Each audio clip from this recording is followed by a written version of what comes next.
So, gutter, drain, all the transmission and engine and rebuilding, because sometimes I do carburetors too, and you don't want gas getting on the floor. But all that kind of related feature is done, I would say. This is pretty solid. Now I can work on the general quality of life portions, and I essentially want this table to almost replace this fixed workbench back here. And the first thing is I need to put that toolbox under it. Or maybe I need to cut boards to sit in here and make it a workbench that's made of wood instead of sheet metal. One of those two things I'm going to do first. But after editing, you won't know which one I actually did first.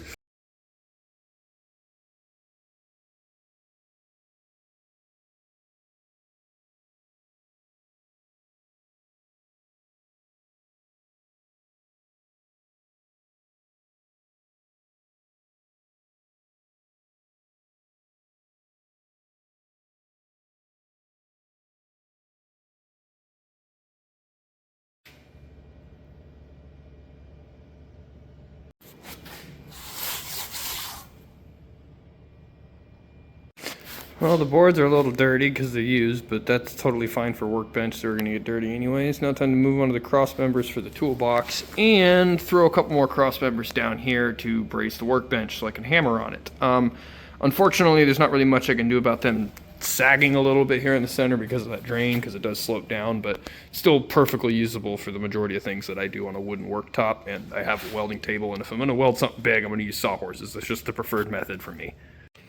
Now the reason I did them short ways instead of long ways was because this allows me to take out certain sections. Like say I need to work on something that's not going to be leaking a ton, but I still want to drain, I can take out one board. Or if I want to take out 3 boards here in the middle and pop a saw in the middle, or you know, any of the, where's my chop saw? This guy here in the middle, that way I can turn it into kind of a portable saw table. So it's just makes it more versatile having them this way, but I can also just grab some boards, cut them lengthwise if this ends up just being a hassle. Anyways, time to cut more steel.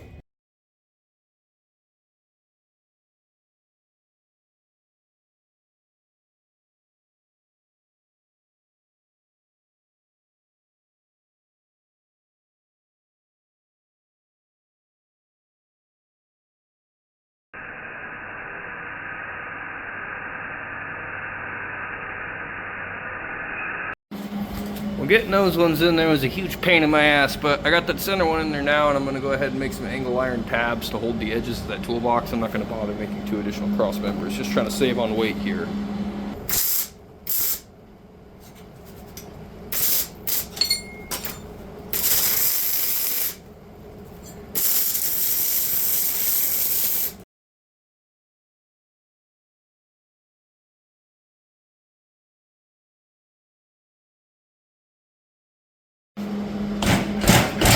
Pretty sturdy, time to load up the toolbox. Okay, so I got the casters tacked on slightly off the ground, so that way when the weight's applied, they hit the ground. They're just tacked because I don't know if that's going to be high up enough, or maybe they need to be lower. I don't know. We'll find out once the toolbox is on there.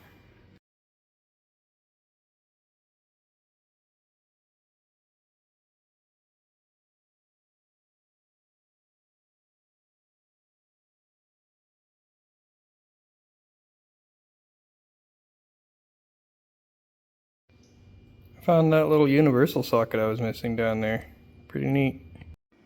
Well, there it is. That went pretty well. Now I'm going to add one last little step and it's done.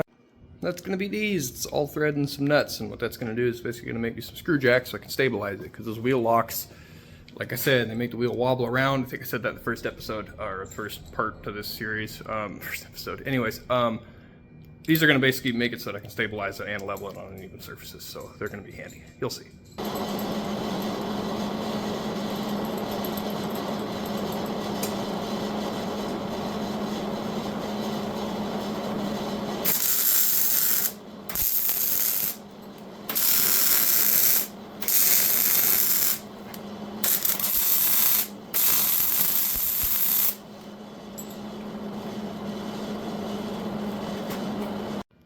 Well, now it can stabilize on an uneven surface, and it's got enough support while it's rolling, and it sits level while it's loaded, which is pretty freaking dope.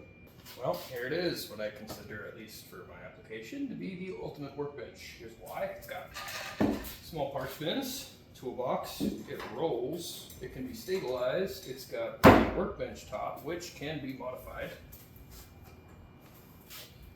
to be quickly adjustable, flush cutting, and portable saw table, or there's a drain in the middle, and this is all sealed with welds. Now, I should have ground these welds down for the boards to sit a little more flush, and I probably will do that, but you get the idea. Now, while this is very specific to like rebuilding transmissions, small parts, carburetors and stuff, anything with a bunch of goop that you don't want to get everywhere, it does have a little drain hose that goes into this bucket here, that's covered with other boards.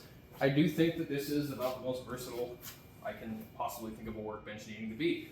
Well, maybe I can add a little light. Maybe part 4, maybe just a short, I don't know. If you guys enjoyed this build series and this, please consider liking and subscribing. I do stuff like this pretty often, so other than that, I hope you guys have a wonderful rest of your day. God bless.